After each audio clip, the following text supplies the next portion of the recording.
माजी excuse me. रजा college uniform में, कंधे पे बैग लटकाए, लंबे बाल, पोनीटेल में मुकीद किए कॉलेज के गेट पे खड़ी अब्बू का इंतज़ार कर रही थी। गर्मी की शिद्दत की वजह से इसका चेहरा लाल हो रहा था। बार बार घड़ी की तरफ देख रही थी। अचानक रिजा को अपने पीछे से एक मर्दाना आवाज़ सुनाई दी। इसने मुड़ के देखा तो एक हसीन लड़का खड़ा था जिसने ब्लैक टी शर्ट और ब्लैक ही जीन्स पहन रखी थी। बाल माथे पे बिखरे हुए थे और रिजा को इसकी काली गहरी आंखें बहुत दिलकश लगी। वो वाकई काफ़ी हैंडसम था। पर रिजा ने सर झटक कर इसकी तरफ सवालिया अंदाज में पूछा, जी आज़ाद जो सना को कॉलेज लेने आया था वो खुद अभी यूनिवर्सिटी में ग्रेजुएशन का स्टूडेंट था। क्लास देके सीधा सना को लेने पहुंचा, पर गर्ल्स कॉलेज में एंट्री मुश्किल थी। इसे समझ नहीं आ रहा था सना को कैसे बुलाए, तो रिजा को देख के इससे मदद मांगने का सोचा, लेकिन जैसे ही रिजा इसकी तरफ मुड़ी वो तो खो ही गया। अजीब सी अट्रैक्शन महसूस हुई थी उसे। वो बेखुद सा इसे देखने लगा।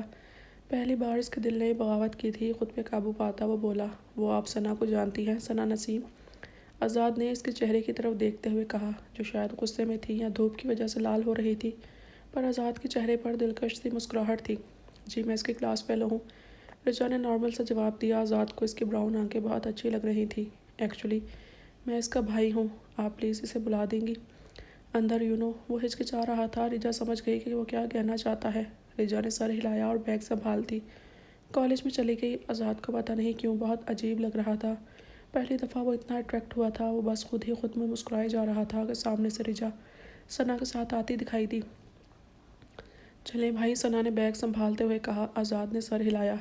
रिजा जाने लगी तो आज़ाद बोला, थैंक्स फॉर हेल्प। आज़ाद ने मुस्कुराते हुए कहा। सना काफ़ी हैरान हुई। आज़ाद इतना फ्रैंक नहीं होता था किसी के साथ, बट आज रिजा से इतना मुस्कुराते बात कर रहा था। रिजा ने मुस्कुराते हुए जवाब दिया, कोई बात नहीं। रिजा ने इतना ही कहा था। वो इससे पहले कुछ और कहता इब्राहिम साहब आ गए। रिजा इनके साथ चली गई। आज़ाद पीछे देखता ही रह गया। भाई, चली गई वो, सना ने हंसी जब्त करते हुए इसे छेड़ा। सना, फजूल बातें मत करो, चलो, आज़ाद ने बात टालते बारों अंदाज में कहा और गाड़ी में बैठ गया। वैसे सना, इसका नाम क्या था? आज़ाद ने सना से पूछा। सना इसकी हिचकिचाहट महसूस कर गई थी। कौन भाई? सना ने लाइलमी का मुजाहरा किया। सना, वही जिसके साथ तुम बाहर आई हो अभी, आज़ाद ने झिझला के कहा तो सना हंसती। अच्छा वो, पर आप क्यों पूछ रहे हैं? सना ने सवालिया अंदाज में पूछा। वो बस आज़ाद को तंग कर रही थी। जो पूछा है उसका जवाब दो, आज़ाद ने सख्ती से कहा तो सना मुँह बनाती ही रह गई। अच्छा ना, बता रही हूँ, रिजा इब्राहिम नाम है इसका। आज़ाद ने ज़ेर लब इसका नाम दोहराया। रिजा, इसके चेहरे पे खूबसूरत सी मुस्कान। सना बड़ी शकी नज़रों से इसे देख रही थी, जो आज से पहले इसने आज़ाद के चेहरे पर नहीं देखी थी।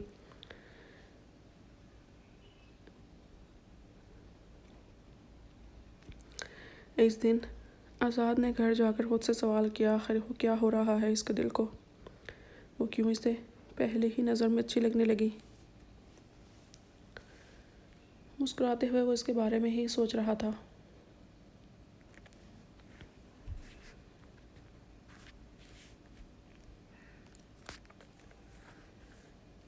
इसके मॉम डैड हैरान थे अपने बेटे को यूँ चुपके चुपके मुस्कुराते देख। इस दिन के बाद तकरीबन आज़ाद हर रोज़ सना को लेने कॉलेज जाता और वह हर रोज़ वहाँ मौजूद होती।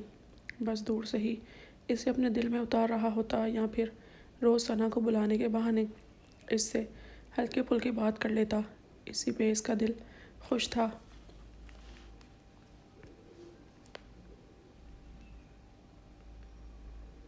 रोज़ इसे बस देखा ही करता था। सना भी जान गई थी कि इसका भाई रिजा को पसंद करता है। वो जानती थी कि रिजा बहुत अच्छी लड़की है, इसलिए वो भी खुश थी। पर आज़ाद ग्रेजुएशन के बाद हायर स्टडीज़ के लिए लंदन जाना पड़ा, लेकिन वापस आकर इसका प्लान यही था कि वो रिजा के घर रिश्ता भेज देगा। वहाँ तालीम के दौरान ज़िंदगी में कभी कोई लड़की इसे पसंद नहीं आई, या कहेंगे इसने रिजा को अपने दिल की मलिका मान लिया था। वो इसकी यादों के सहारे ही जी रहा था। जब वो वहाँ से लौटा तो मालूम करवाने पे रिचा के साथ एक वाक़या मालूम हुआ, तो इसे लगा इसका कलेजा किसी ने छलनी कर दिया हो। इसे रिजा की आंखों में रोशनी जाने का इल्म हुआ तो बहुत दुख हुआ। आखिर वो इसे चाहता था। जिस दिन रिजा का निकाह आहद से हुआ, इसके अगले दिन ही वो आने वाला था रिश्ता लेकर। लेकिन जब इसे मालूम हुआ रिजा के निकाह के बारे में तो वो टूट गया। इसने तो रिजा को सच्चे दिल से चाहा था, लेकिन शायद इसकी किस्मत में नहीं थी वो तो इसे बहुत चाहता था, जुनूनी हद तक। वो जिस कदर का वो गुस्से में था, इसने अपना कमरा तहस नहस कर दिया था। वो रो रहा था। पहली बार किसी के लिए वो रिजा थी। इसके घर वालों ने इसे पहली बार रोते देखा था। पूरी तरह टूट चुका था वो। इसके पास रिजा की एक तस्वीर थी, जिसे देख के वो रोता रहता। सारा सा दिन कमरे में बंद रहता, बिल्कुल सबसे राब्ता ख़त्म कर चुका था। पर बहुत मुश्किल से मिसेस नसीम ने इसे संभाला। इस दिन वो बहुत रोया, लेकिन फिर इसने इरादा कर लिया कि वो रिजा को आहद से छीन लेगा। वो रोज़ आहद का पीछा करता इसे ख़त्म करने की कोशिश में, लेकिन नाकाम हो जाता। इनके पीछे लंदन, फिर पाकिस्तान आया। आहिस्ता आहिस्ता नॉर्मल होने लगा। नसीम साहब के बिजनेस में हार्ड बताने लगा। वो जानता था कि आहद को कैसे हटाना है। वो प्लान बना चुका था। हाल चलो रिजा। आहद ने रिजा की तरफ हाथ बढ़ाया तो रिजा ने मुंह बनाते हुए कहा, मुझे कहीं नहीं जाना।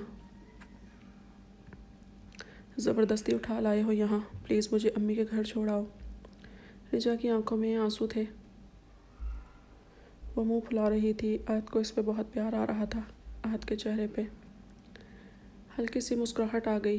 रिजा ज़िद मत करो, बच्चों की तरह आहद ने इसे आंखें दिखाते हुए कहा।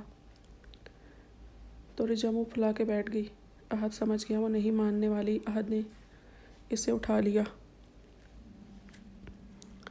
छोड़ो मुझे, बदतमीज़ इंसान, नीचे उतारो। रिजा ने शोर मचाना शुरू कर दिया।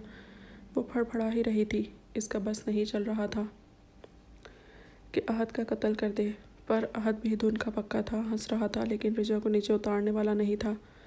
कहा था चलो, पर तुम नहीं मानी ना। अब इसी तरह अंदर जाओगी। एक नंबर के लोफर हो तुम।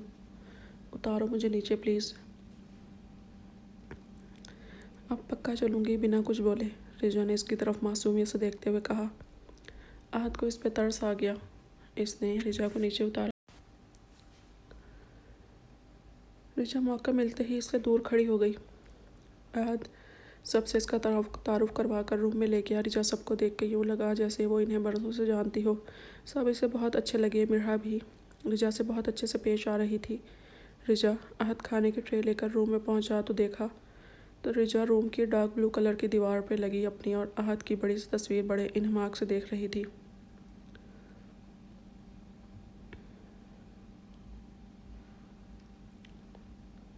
ये कहाँ की है? रिजा ने खोए खोए अंदाज में आहद से पूछा तो आहद ने मुस्कुरा कर जवाब दिया, ये लंदन की है। कुछ याद आया रिजा जब हम लंदन ब्रिज पर गए थे? आहद ने ट्रे रखते हुए बेचैनी से रिजा का बाजू थाम के पूछा तो रिजा को कुछ याद नहीं आया। मुझे कुछ याद नहीं है, प्लीज़ मेरा पीछा छोड़ दो। रिजा के कानों में अजीब सी आवाज़ें गूंजने लगी थी। इसका सर चकरा रहा था। रिजा को अपना सर घूमता महसूस हो रहा था। वो लड़खड़ाई। आहद ने वक्त आने पर इसे संभाल लिया। आहद ने इसे बेड पर बिठा दिया। रिजा ने पूरे कमरे को फिर से ध्यान से देखा। सफ़ेद और नीले रंग का कमरा था और बहुत सलीके से सजा कमरा, जहाँ आहद से ज़्यादा इसकी तस्वीरें थी। साइड वाली दीवार पर इसकी मुस्कुराती तस्वीरें थी। आहद की एक एक अदा से लग रहा था वो इससे किस कदर मोहब्बत करता है। आहद ने बहुत मुश्किल से इसे खाना खिलाया। वो तैयार ही नहीं थी। फिर आहद ने इसकी पट्टी चेंज कर दी। रिजा इसे हैरानगी से देख रही थी। तुम तो इतनी अच्छी पर्सनैलिटी के मालिक हो, फिर एक अंधी लड़की से शादी क्यों की तुमने? या दुनिया को दिखाना चाहते थे तुम बहुत अजीम हो? रिजा ने आहद से सवाल किया। आहद इसकी बात पर मुस्कुराया, इसके कदमों पर बैठ गया। तुम्हें पता है रिजा, तुम्हें देख के पहली बार में ही मुझे लगा था कि तुम सिर्फ़ और सिर्फ मेरे लिए बनी हो। और हमेशा तुमसे कहा करता हूँ, मोहब्बत खूबियाँ या खामियाँ नहीं देखती, मोहब्बत तो बस हो जाती है। और आहद मजीद ने अपना दिल तुम पे हारा है। आहद ने मुस्कुराते इसकी नाक दबाई। इसने शरीर से अंदाज में कहा। रिजा को इसके लहजे में बहुत मोहब्बत लगी। इसने बहुत कोशिश की, मगर वो इसके हर अंदाज पर दिल हार रही थी। रिजा के चेहरे पे खूबसूरत मुस्कुराहट आहता कर गई, मगर बर वक्त वो संभल गई। जब तक इसे कुछ याद नहीं आता, वो नहीं चाहती थी कि पेशकदमी करे। आज़ाद अभी भी बैकग्राउंड पर सर गिराए माजी सोच रहा था। इसकी आंखों से आंसू टूट के गिरा। जब जब वो रिजा को तकलीफ़ में देखता या आहद के साथ देखता तो इसका दिल खून के आंसू रोता। रिजा की यादें पता नहीं इसका पीछा क्यों नहीं छोड़ रही थी। रिजा, तुम्हें दिल से चाहा है, पर मेरे मुकद्दर में तुम नहीं थी। कितना बड़ा धोखा दे